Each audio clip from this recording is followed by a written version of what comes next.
now looking at adding and subtracting fractions with similar denominators. Key thing here is we want to focus on the fact that our denominators match. And whenever we add and subtract denominators, how we're going to go about doing it is we're going to say we're going to add the numerators and the denominator stays the same.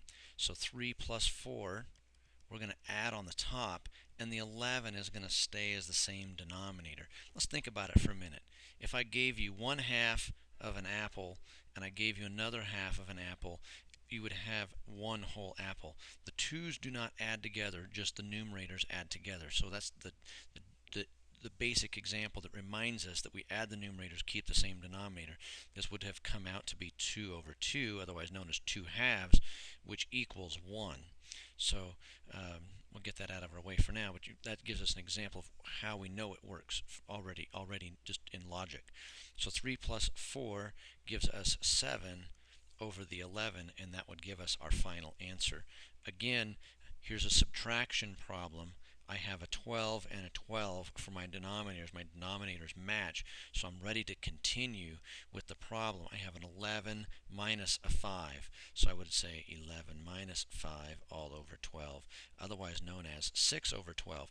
Thing here we need to focus on that 6 over 12 does not make me done, because the 6 and the 12 is not a reduced fraction. The 7 and the 11, I just kind of moved on fast, but I didn't know I was done because 7 is prime and 11 is prime.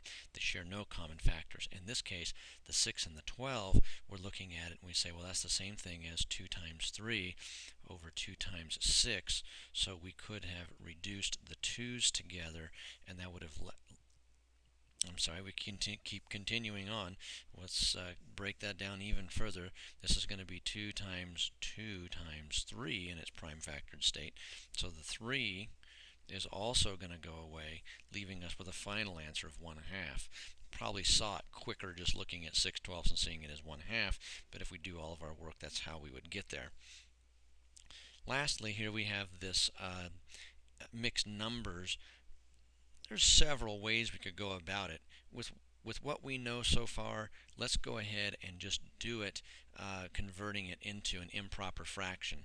As we get more skilled in fractions, there are ways to do this in the way that it's set up. But for now, let's go ahead and make it easy on ourselves by converting into improper fractions. So 5 times 4 is 20. 20 plus 1 makes 21.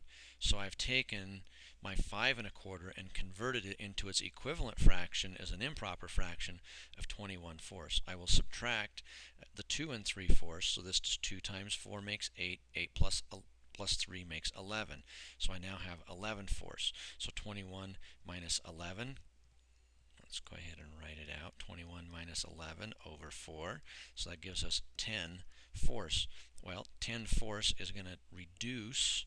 I could reduce it first. That's going to become 5/2, and I got that by taking and saying let's divide a 2 into both of those, giving me 5/2. I could say that's the answer, or I could also say that 2 and 1/2 if I want to convert this back into a mixed number.